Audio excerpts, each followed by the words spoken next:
Every team, every topic, everywhere. This is Believe.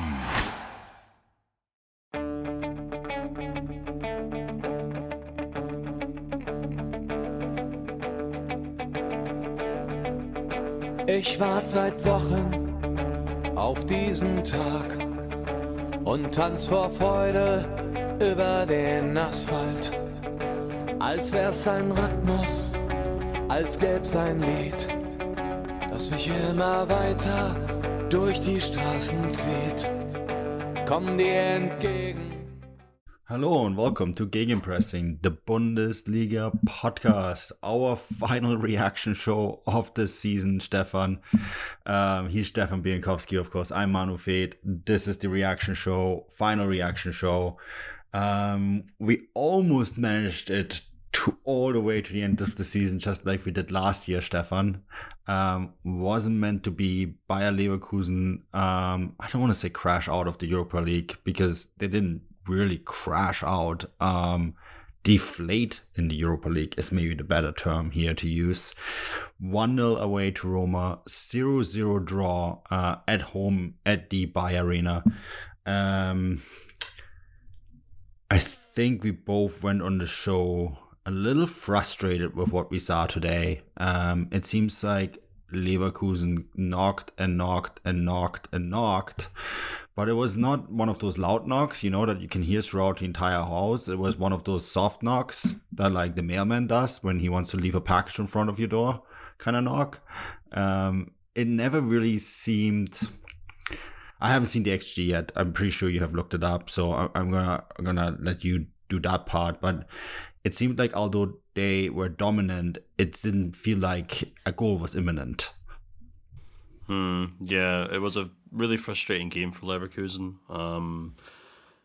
It was Jose Mourinho football at its finest, and I don't mean that in a flippant remark. I mean that sincerely. It's I think there are few managers in the world who can take a 1-0 lead after one semi-final and really grind out the second leg. And, his team did everything they could to ensure that, not just in terms of like the tactics and the defensive work and the positioning, but also just the way that they played the game, played the referee, always ensured there were stoppages so Leverkusen never built up any momentum.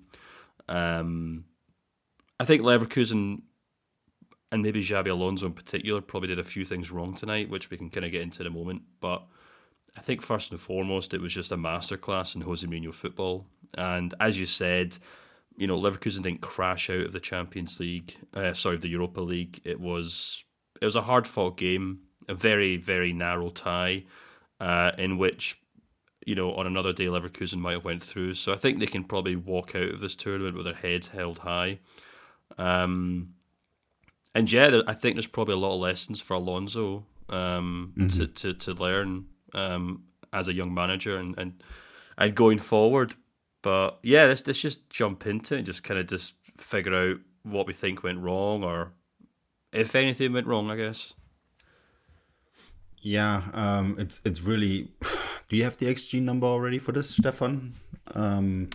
For both teams? Yeah.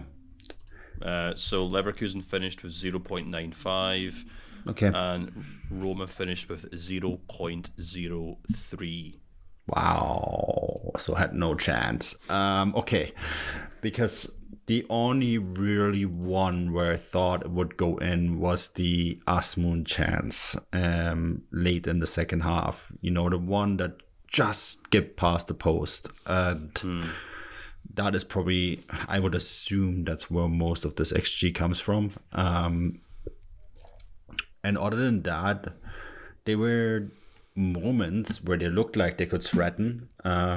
They passed the ball around quite a bit around the box. It almost felt like a handball game at times, right? Or, the final minutes of a Stanley Cup playoff game in hockey where the one team is a goal down, the goalkeeper is pulled and everything is in front of the other team's net. It kind of felt like that.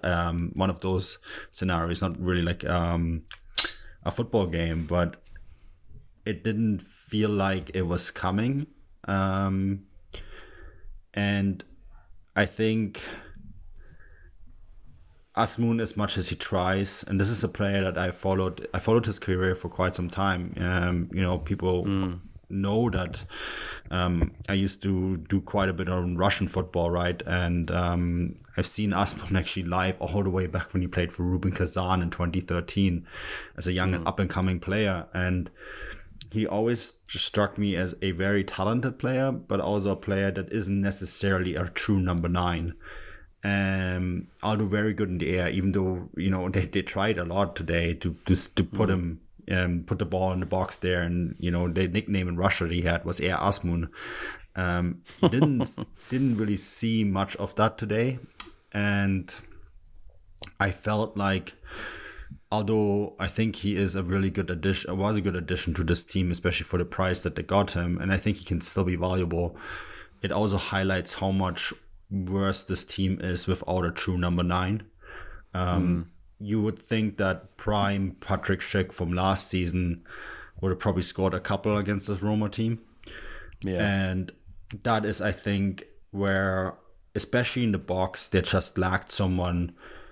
It almost felt like at times you watched a Germany game here. They just lacked a guy who just said, okay, screw this, I'm going to put this ball in the net. Yeah. That is, sometimes it's that simple, but it almost felt like that. Yeah, it's interesting you mention that about Usman, actually, because I was planning on asking you about it, because of obviously you watched them a lot before he moved to Germany, because tonight he struck me as almost like a second striker being asked to play as a number 9, and I'm actually quite surprised to hear you say he was famous for scoring goals in the air in Russia, because I thought I'd be surprised if he won a single header tonight, to be honest with you. No, he didn't. I don't think he did. Yeah. And look, that's not really his fault, because it's not the kind of player he is. But, if I was a Leverkusen fan at the Bay Arena tonight, I would have been pulling my hair out every time they just swung one of those floated crosses into the box, because Roma were more than happy to just take every single one of those and just comfortably head it away. And I think that's kind of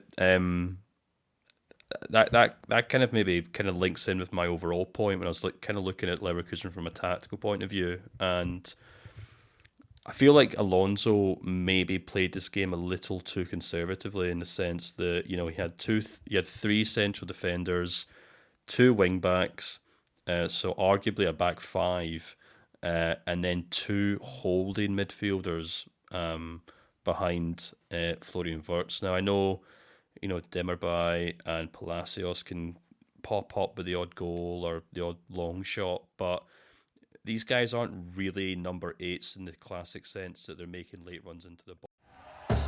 Thank you for listening to Believe. You can show support to your host by subscribing to the show and giving us a 5-star rating on your preferred platform. Check us out at Believe.com and search for BLEAV on YouTube.